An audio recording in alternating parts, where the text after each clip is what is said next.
आज हम लोग सुनने जा रहे हैं श्रीलाल शुक्ल द्वारा लिखित व्यंग्यात्मक उपन्यास राग दरबारी। तो चलिए सुनते हैं राग दरबारी का इंट्रो। राग दरबारी हिंदी साहित्य का एक प्रसिद्ध व्यंग्यात्मक उपन्यास है। इसे श्रीलाल शुक्ल ने 1968 में लिखा। यह उपन्यास स्वतंत्रता के बाद भारतीय ग्रामीण समाज की वास्तविक स्थिति को व्यंग्यात्मक ढंग से प्रस्तुत करता है। इस उपन्यास की कहानी शिवपालगंज नामक काल्पनिक गांव के आसपास घूमती है।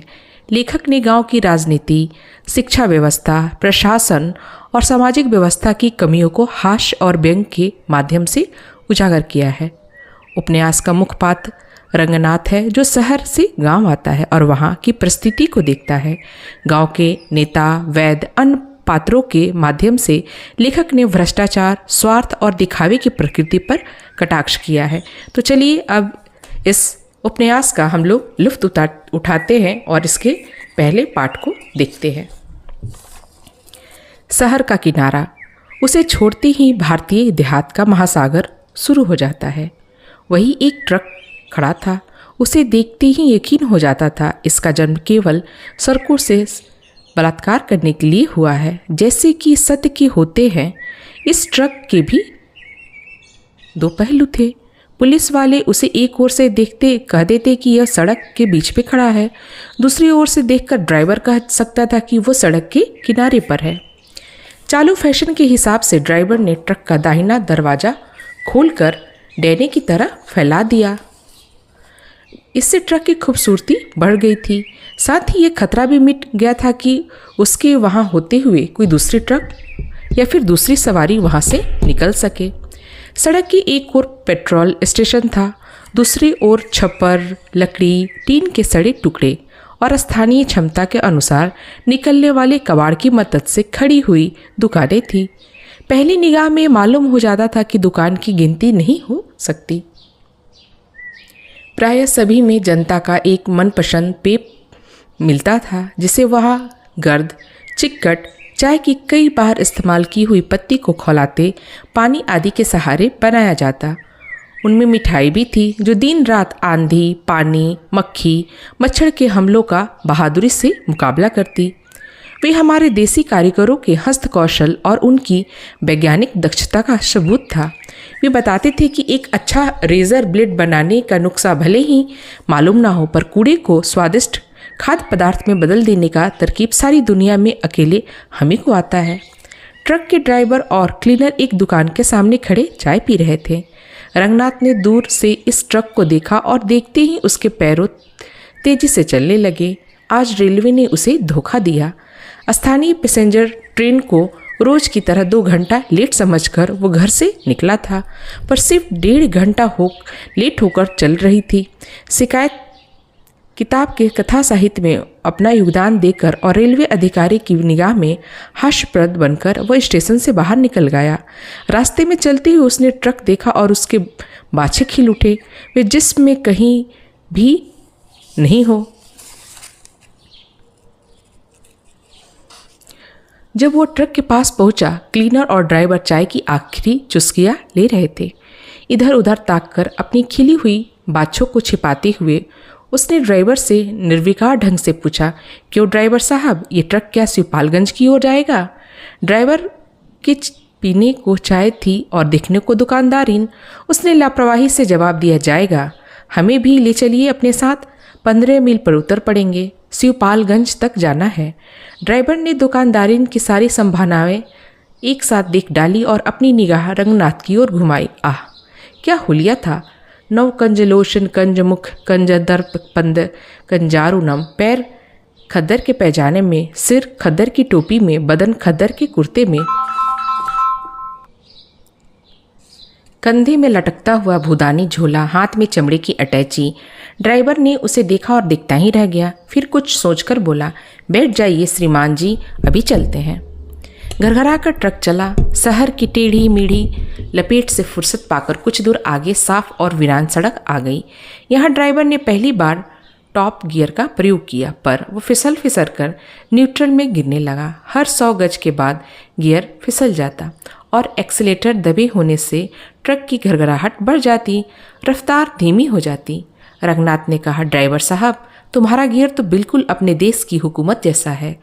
ड्राइवर ने मुस्कुराकर वह प्रशंसा पत्र ग्रहण किया। रंगनाथ ने अपनी बात साफ करने की कोशिश की। कहा, उसे चाहे कितनी बार टॉप गियर में डालो, 2 गज चलने ही फिसल जाती है और लौटकर अपने खांचे में आ जाती है। ड्राइवर हंसा, बोला, ऊंची बात कह दी श्रीमान जी ने। इस बार उसने गियर को टॉप में डालकर अपनी एक टांग लगभग 90 अंश के कोण पर उड़ाई और गियर को जांघ के नीचे दबा दिया। रंगनाथ ने कहना चाहा कि हुकूमत को चलाने का ये नुस्खा, पर यह सोचकर भी जरा और ऊंची हो जाएगी। वो चुप बैठा। उधर ड्राइवर ने अपने जांघ गियर से हटाकर यथास्थान वापस पहुंचा दी। गियर पर उसने एक लंबी लकड़ी लगा दी और उसका एक सिरा पैनल के नीचे ठोक दिया। ट्रक तेजी से चलता रहा। उसे देखते ही साइकिल सवार, पैदल, इक्के सभी सवारियां कई फलांग पहले ही खौफ से सड़क के किनारे उतर जाते। किसी तेज से भाग रही है, उससे लगता था कि उसकी निगाह में वो ट्रक नहीं, वो आग की लहर है, बंगाल की खाड़ी से उठकर जनता पर छोड़ा जाएगा। पिंडारियों का गिरोह है। रंगनाथ ने सोचा, उसे पहले ही ऐलान करा देना था कि अपने अपने जानवर, बच्चे घरों में बंद कर लो। शहर के अभी अभी एक ट्रक छूटा है। तब तक ड्राइवर ने पूछा, कहिए श्रीमान जी, क्या हालचाल है? बहुत दिन बाद देहात की ओर जा रहे हो? रंगनाथ ने शिष्टाचार की इस कोशिश को मुस्कुराकर बढ़ावा दिया। ड्राइवर ने कहा, श्रीमान जी आजकल क्या कर रहे हो? घास खोद रहा हूँ। ड्राइवर हंसा। दुर्घटनावश एक 10 साल का नंग धड़ंग लड़का ट्रक से बिल्कुल ही बचकर वह एक पुलिया के सहारे छिपकली सा गिर पड़ा। ड्राइवर इससे प्रभावित नहीं हुआ। एक्सीलेटर दबाकर हंसते हंसते बोला, क्या बात कही है, जरा खुलासा समझाइए। कहाँ तो घास खोद रहा हूँ, इसी को अंग्रेजी में रिसर्च कहते हैं। पर साल एमए किया था, इस साल से रिसर्च शुरू की है। ड्राइवर जैसे आलिफ लैला की कहानी सुन रहा था, मुस्कुराता हुआ बोला, और श्रीमान जी शिवपालगंज का क्या करने जा रहे हो? वहाँ मेरे मामा रहते हैं, बीमार पड़ गया था, कुछ दिन देहात में जाकर तंदुरुस्ती बनाऊंगा। इस बार ड्राइवर काफ़ी देर तक हंसता रहा। बोला, क्या बात बनाई है श्रीमान जी? रंगनाथ ने उसकी ओर संदेह से देखते हुए पूछा। जी, इसमें बात बनाने की क्या बात? वो इस मासूमियत पर लोटपोट हो गया। पहले ही तरह हंसते हुए बोला, क्या कहने? अच्छा जी, छोड़िए इस बात को, बताइए मित्तल साहब के क्या हाल है? क्या हुआ उनका हवालाती के खून मामले का? रंगनाथ का खून सूख गया। भराए गले से बोला, अजी मैं क्या जानूँ ये मित्तल कौन है? ड्राइवर की हंसी में ब्रेक लगा। ट्रक की रफ्तार में कुछ कम पड़ गई। उसने रंगनाथ की ओर एक गौर से देखकर पूछा, आप मित्तल साहब को नहीं जानते? नहीं। जैन साहब को? नहीं। ड्राइवर ने खिड़की के बाहर थूक दिया और साफ आवाज में सवाल किया, आप सीआईडी में काम नहीं करते? रंगनाथ ने झुंझलाकर कहा, सीआईडी? ये किस चिड़िया का नाम है? ड्राइवर ने जोर से सांस छोड़ी, सामने सड़क की दशा का निरीक्षण करने लगा। कुछ बैलगाड़ियां जा रही थीं। जब कहीं और जहाँ भी कहीं मौका मिले वहाँ टांगे फैला देना चाहिए। इस लोकप्रिय सिद्धांत के अनुसार गाड़ीवान बैलगाड़ियों पर लेटे हुए थे और मुंह ढांपकर सो रहे थे। बैल अपनी काबिलियत से नहीं बल्कि अभ्यास के सहारे चुपचाप सड़क पर गाड़ी घसीटे लिए जा रहे थे। ये भी जनता और जनार्दन वाला मजमून था, पर रंगनाथ की हिम्मत कुछ कहने की नहीं। वो सीआईडी वाली बात से उखड़ गया। ड्राइवर ने पहले रबड़ वाला हॉर्न बजाया, फिर एक ऐसा हॉर्न बजाया जो संगीत के अवरोह के बावजूद बड़ा ही डरावना था। पर गाड़ियों अपनी राह चलती रही। ड्राइवर काफ़ी रफ्तार से ट्रक चला रहा था और बैलगाड़ियों के ऊपर से निकाल लेने का उतावला था। पर गाड़ियाँ के आस पहुँचते पहुँचते उसे शायद अचानक मालूम हो गया कि वो ट्रक चला रहा है, हेलीकॉप्टर नहीं। उसने एकदम से ब्रेक लगा दिया। पैनल से लकड़ी नीचे गिर गई। गियर बदला और बैलगाड़ियों को लगभग छूता हुआ उससे आगे निकल गया। आगे जाकर उसने घृणापूर्वक रंगनाथ से कहा, सीआईडी नहीं हो तुम? ये खद्दर क्यों डांट रखा है जी? रंगनाथ इस मामले से लड़खड़ा गया था, पर उसने इस बात की मामूली जांच पड़ताल का सवाल मानकर सरलता से जवाब दिया, खद्दर तो आजकल सभी पहनते हैं। अजी कोई तुक का आदमी तो पहनता नहीं, कहकर उसने दोबारा खिड़की के बाहर थूका और फिर गियर को टॉप डाल दिया। रंगनाथ का पर्सनालिटी कल्ट समाप्त हो गया। थोड़ी देर वो चुपचाप बैठा रहा, बाद में मुंह से सीटी बजाने लगा। ड्राइवर ने उसे कोहनी से हिलाकर कहा, देखो जी, चुपचाप बैठो, ये कीर्तन की जगह नहीं। रंगनाथ चुप हो गया। तभी ड्राइवर ने झुझलाकर कहा, ये गियर बार बार फिसल कर न्यूट्रल में ही घुसता है, देख क्या रहे हो, जरा पकड़ो इसे। थोड़ी देर में उसने दोबारा झुझलाकर कहा, ऐसे नहीं, इस तरह दबाकर ठीक से पकड़ो। ट्रक के पीछे काफ़ी देर से हॉर्न बजता रहा। रंगनाथ उसे सुनता था और ड्राइवर उसे अनसुना करता था। कुछ देर बाद पीछे से क्लीनर ने ड्राइवर की कनपट्टी के पास खिड़की खटखट करना शुरू किया। ट्रक वाले की भाषा में इस कार्रवाई का निश्चित ही कोई खौफनाक मतलब होगा, क्योंकि उसी वक्त ड्राइवर ने रफ्तार कम कर दी और ट्रक को सड़क की बाईं पटरी पर कर लिया। हॉर्न की आवाज़ एक ऐसे स्टेशन वैगन से आ रही थी जो आजकल विदेशों के आशीर्वाद से सैकड़ों की संख्या में यहाँ देश की प्रगति के लिए इस्तेमाल होते थे और हर सड़क पर हर वक्त देखे जाते थे। स्टेशन वैगन दाएं से निकलकर आगे धीमा पड़ गया और उसे बाहर निकलते हुए खाकी हाथ में ट्रक को रुकने का इशारा किया। दोनों गाड़ियां रुक गईं। स्टेशन वैगन से एक अफसरनुमा चपरासी और एक चपरासी नुमा अफसर उतरा।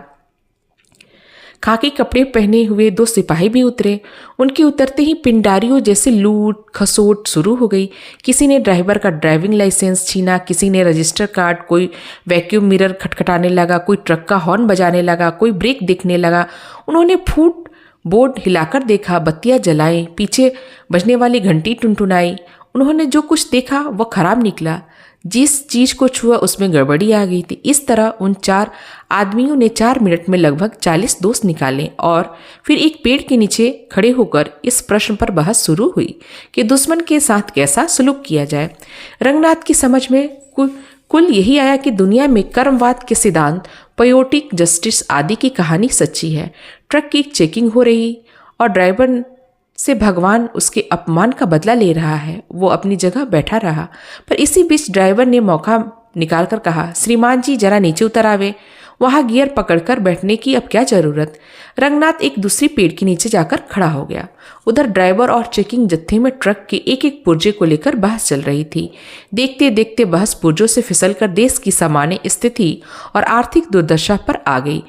थोड़ी ही देर में उपस्थिति लोगों की छोटी छोटी उपसमितियां बन गईं। वे अलग अलग पेड़ों के नीचे एक एक विषय पर विशेषज्ञ की हैसियत से विचार करने लगे। काफ़ी बहस हो जाने के बाद एक पेड़ के नीचे खुला अधिवेशन जैसा होने लगा और कुछ देर में जान पड़ा गोष्ठी समाप्त हुई। आखिर में रंगनाथ को अफसर की मिमियाती आवाज़ सुन पड़ी, क्यों मियाँ, असफाक क्या राय है, माफ़ किया जाए। चपरासी ने कहा, और कर ही क्या सकते हैं हुजूर, कहाँ ये तक चालान कीजिएगा, एकाध गड़बड़ी हो तो चालान भी करें। एक सिपाही ने कहा, 4 सीट भरते भरते सुबह हो जाएगी। इधर उधर की बातें के बाद अफसर ने कहा, अच्छा जाओ, बी बट्टा सिंह तुम्हें माफ़ किया। ड्राइवर ने खुशामद के साथ कहा, ऐसा काम श्रीमान जी ही कर सकते हैं। अफसर काफ़ी देर से दूसरे पेड़ के नीचे खड़े हुए रंगनाथ की ओर देख रहा था। सिगरेट सुलगाता हुआ वह उसकी ओर आया, पास आकर पूछा, आप भी इसी ट्रक पर जा रहे हैं। जी हाँ। आपसे इसने कुछ किराया तो नहीं लिया। जी नहीं। अफसर बोला, वो तो मैं आपकी पोशाक देखकर ही समझ गया। आपका जांच करना मेरा फर्ज था। रंगनाथ ने उसे चिढ़ाने के लिए कहा, ये असली खादी थोड़ी ही है, ये मील की खादी है। उसने इज्जत के साथ कहा, अरे साहब, खादी तो खादी है, उसमें असली नकली क्या फ़र्क। अफसर के चले जाने के बाद ड्राइवर और चपरासी रंगनाथ के पास गए। ड्राइवर ने कहा, जरा 2 रुपये तो निकालना जी। उसने मुंह फेर कर कड़ाई से जवाब दिया, क्या मतलब, मैं रुपया क्यों दूं। ड्राइवर ने चपरासी का हाथ पकड़कर कहा, आइए श्रीमान जी, मेरे साथ आइए। जाते जाते वो रंगनाथ से कहने लगा, तुम्हारी ही वजह से मेरी चेकिंग हुई और तुम ही मुसीबत में मुझसे इस तरह बात करते हो।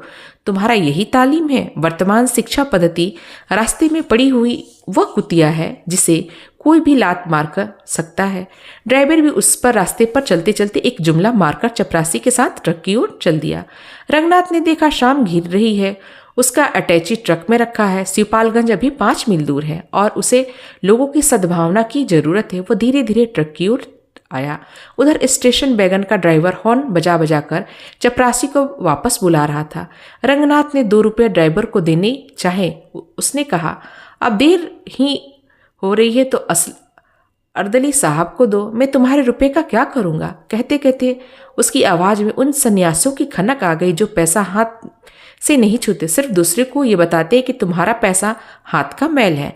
चपरासी रुपए को जेब में रखकर बीड़ी का आखिरी कस खींचकर उसका अजला टुकड़ा लगभग रंगनाथ के पैजामे पर फेंककर स्टेशन वैगन की ओर चल गया। उसके रवाना हो जाने पर ड्राइवर ने भी ट्रक चलाया और पहले की तरह गियर को टॉप में लेकर रंगनाथ को पकड़ा दिया। फिर अचानक बिना किसी वजह से मुंह को गोल गोल घुमाकर सीटी पर सिनेमा की एक धुन निकालने लगा। रंगनाथ चुपचाप सुनता रहा। थोड़ी देर में ही धुंधलके में सड़क की पटरी पर दोनों ओर कुछ गठरियां सी रखी हुई नजर आईं। ये औरतें थीं जो कतार में बांधकर बैठी हुई थीं। वे इत्मीनान से बातचीत करती हुई वायु सेवन कर रही थीं और हाथ लगे मलमूत्र का विसर्जन कर रही थीं। सड़क के नीचे घुरे पड़े हुए थे और बदबू के बोझ से शाम की हवा किसी गर्भवती की तरह अलसाई हुई थी। कुछ दूरी पर कुत्ते के भौंकने की आवाज सुनी हुई। आंखों के आगे धुएं के जाले उड़ते हुए नजर आए। इससे इनकार नहीं हो सकता था कि वे किस गांव के पास आ गए थे। यही शिवपालगंज था।